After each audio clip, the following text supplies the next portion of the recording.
નેપાળની jail તોડીને ભાગેલો ખતરનાક આરોપીને અમદાવાદ એસઓજીએ ઝડપી પાડ્યો. અમદાવાદ એસઓજીને એક મોટી સફળતા હાથ લાગી છે. એસઓજી દ્વારા એક આંતરરાષ્ટ્રીય સ્તરના રીઢા ગુનેગારની ધરપકડ કરવામાં આવી છે, જે નેપાળની જેલ તોડીને ફરાર થયો હતો અને ભારતમાં છુપાઈને રહેતો હતો.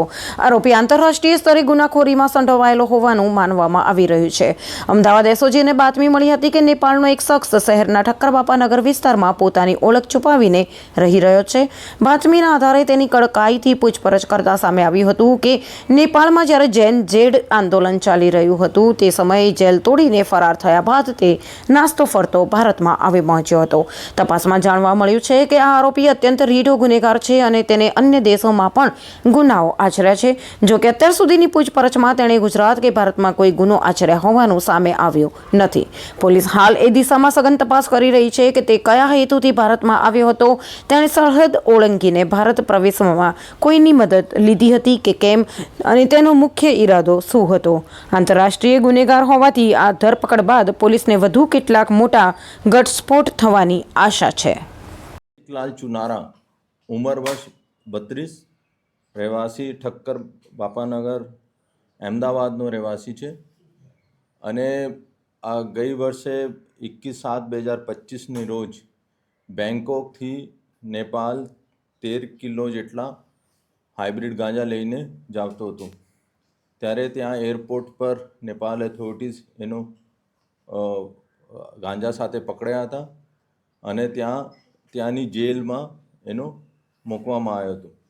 પછી જો નેપાળમાં જૈન ઝેડ આંદોલન ચાલ્યું ત્યારે આ જેલ તોડીને પરત ભારત આવ્યો અને નેપાળ ઓથોરિટીઝ અમારી જો બીજી સેન્ટ્રલ એજન્સી છે એના મારફતે એક લિસ્ટ પણ મોકલી હતી અને એવી પણ માહિતી હતી કે આ નેપાળની રસ્તે ભારતમાં પણ ઘણીવાર ભૂતકાળમાં ગાંજા લઈને આવતા હતા. અહીંયા એનો કોઈ ગુનાહિત ઇતિહાસ નથી, પણ એની સાસ એક લિસ્ટેડ બુટલેગર છે જો કાગડાપીઠ વિસ્તારમાં દારૂ વેચે છે અને એને કહેવા પ્રમાણે એને થોડા વધારે દેવું થઈ ગયું હતું. એનું પૈસા જોતા હતા, એના કારણે આ ડ્રગ્સની હેરાફેરી કરતા હતા અને આ એક મોટો મેસેજ છે.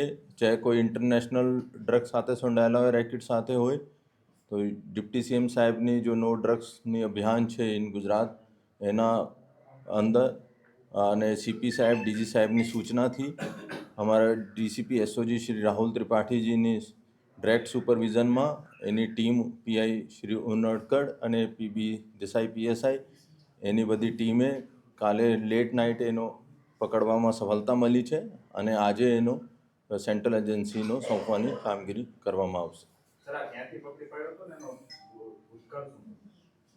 ભૂતકાળ જેવી કીધું કે એને કોઈ ગુનાહિત ઇતિહાસ તો નથી, પર એના જો સાસ છે આ લિસ્ટેડ બુટલેગર છે અને અમદાવાદમાં એને સાસની ઘરેથી પકડવામાં સફળતા મળી છે. સર, આપણે કીધું કે નેપાળ પોલીસે આપણે લિસ્ટ આપ્યું હતું. કુલ કેટલા એવા આરોપીઓ છે કે જે અમદાવાદ અથવા ગુજરાતના છે જે ત્યાંથી ભાગીને ભારતમાં આવ્યા હોય વિશે? એવી 2 આરોપીઓની જો છે જો ડ્રગ્સ સાથે, ક્યોંકિ બીજા આના અલગ અલગ ગુનામાં છે, પર આપણે જેવી રીતે વાત કરી કે ડ્રગ્સ સાથે જો સંકળાયેલા છે અમારે ટાર્ગેટ ઉપર છે. એક સુરતનો રહેવાસી છે, આ અત્યારે અટક નથી થયા અને બીજા અહીંયા અમદાવાદનો હતો. બેંકોકથી નેપાળ ગયો હતો અને નેપાળથી અહીંયા આવ્યો હતો અને